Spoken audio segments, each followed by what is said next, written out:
বিহারি আশ্রম, হারিয়াপাড়া, রেলবাজার, রায় সাহেব বাড়ি and Rajbari. So hello guys, কি খবর আপনাদের? আজকে চলে এসেছি নতুন একটা ব্লগ। আপনারা অনেকেই হয়তো জানেন না, গোটা বাংলাদেশের মধ্যে সবচেয়ে বেশি পূজা মণ্ডপের দিক দিয়ে 1 এবং 2 নম্বরেই থাকে দিনাজপুর।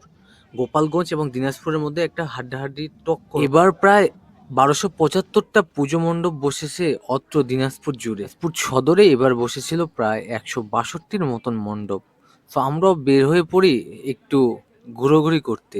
দিনাজপুরে প্রায় সব ধর্মের মানুষেরই বসবাস এবং আমরা একে অপরের ধর্মকে অবশ্যই অনেক বেশি সম্মান প্রদান করি। তো অনেকগুলো মণ্ডপেই ঘোরাঘুরি করেছি, কিন্তু কিছু মণ্ডপের ফুটেজ নেওয়া হয়েছে, সব মণ্ডপের ফুটেজ নেওয়া সম্ভব হয়নি। সদরের মধ্যে আমার রাজবাড়ি এবং রায়সাব বাড়ির সবচেয়ে বেশি ভালো লেগেছে এবং সবগুলোই অনেক মোটামুটি ভালোই ছিল। আর পুজো উপলক্ষে বসেছে বাহারি রঙের মেলা।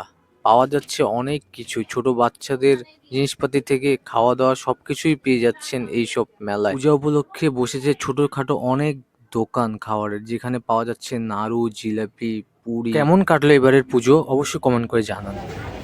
তো গাইস, এই যে আমরা ঘুরতে আসছি, মামা আর আমি ঘুরে বেড়াচ্ছি রাত 1টার দিকে। তো ভিডিওটা কেমন লাগলো অবশ্যই কমেন্ট করে জানাবেন এবং লাইক, কমেন্ট এবং ফলো দিয়ে অবশ্যই পাশে থাকবেন। ধন্যবাদ আপনাদের।